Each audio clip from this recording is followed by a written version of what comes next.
Warning, this video contains sensitive topics that might be disturbing to some viewers. Viewer discretion is advised. Steve Albini is an American audio engineer who produced many influential alternative rock and punk albums. Some of his most monolithic releases include Nirvana's In Utero and Pixies' Surfer Rosa.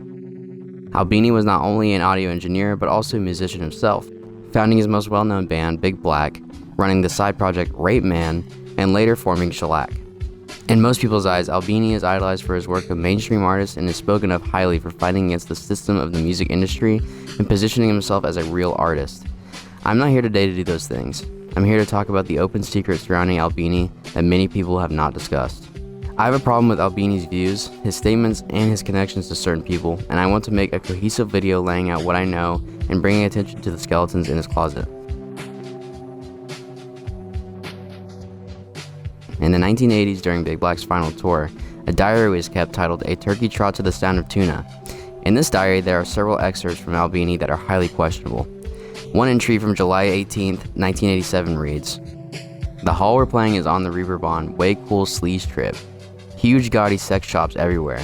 They have many issues of 17. This unbelievably twisted pubescent Weasels mag I saw first in Holland. And they have special 17 presents teenager action mags, which feature even younger couples and extended some. Jaded as I am, I can't help but flip seeing a girl and guy of 12 or 13 tops ramming Martell bottles up each other's sides. These are not the Dutch equivalent of abused trailer park kids either. They look to be in excellent health and seem to be honestly enjoying this. Makes all the conventional arguments against this kind of thing seem really silly. They're kids. Kids like to play with their own and other people's privates. They're just being photographed at it. Now people who get voyeuristic charges out of watching them, like me, I guess, well, we got some grip on reality problems. Now I don't know about you, but after essentially viewing colors, I don't think most people would follow it up with, they're kids. Kids like to play with their own and other people's privates, they're just being photographed at it. This is not the only time Albini openly expressed disturbing views about children. In an issue of Pure magazine, which will be very important later, Albini wrote, "The cover of Pure 2 is a guy holding open a toddler's puzzle so his buzz can dribble out. The girl is past crying. She is completely destroyed."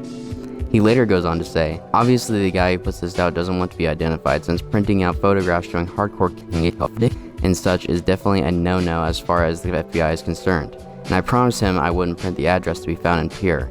The postal office also has a hankering to lock up people for pensions for this kind of stuff. But if you want a copy, you can get more."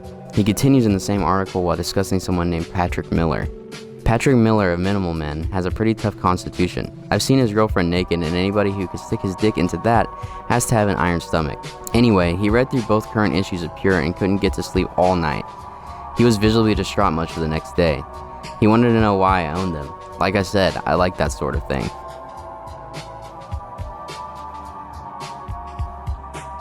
So you may be asking yourself, what is Pure magazine? Pure was a magazine created by Peter Sotos, a friend of Albini's in 1984. It only ran until 1985 before Sotos was arrested. The contents of Pure included discussions of serial killers, pedophilia, and extreme sexual violence, usually presented through the perspective of the killers and abusers, often celebrating their actions. Sotos, the writer of the magazine, frequently described the acts of these individuals as genius, glorious, and exemplary, and often wrote fan fiction imagining what the killer or predator was thinking while committing these acts.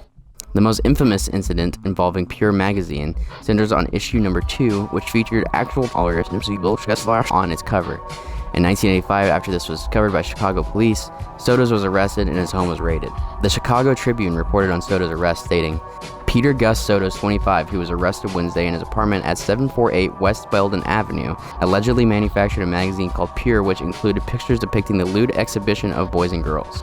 They also reported, the magazine's first edition published last year said that debauch is a sublime pleasure. It also said the pleasures of torture reach their pinnacle when the victim is a small child. Peter Sotos became the first person ever arrested under the Illinois Espionage Act, which had taken effect exactly 1 month prior to his arrest. So we know as a fact that Albini owned these magazines and even showed them to his colleagues, but this is not the end of his connection to Sotos. Sotos wasn't just a writer, he was also a musician.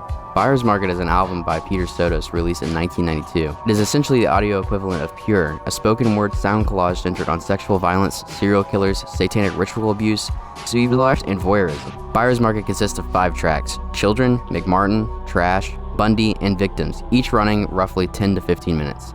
And here's the most important part. Buyer's Market was produced by Steve Albini.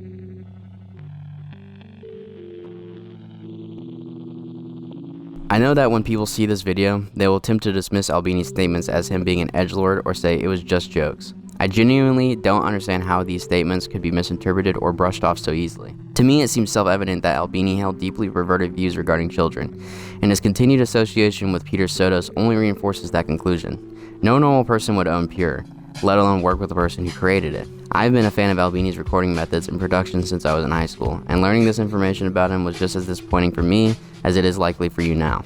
After learning all this, it makes you start to question certain things. For example, why so many bands Albini worked with use imagery of nude babies or children placed in strange, unsettling situations. I'm not accusing those bands of being predators, but it is undeniably odd. With that, I'll leave it there. All sources used will be linked in the description so you can do your own research. Thanks.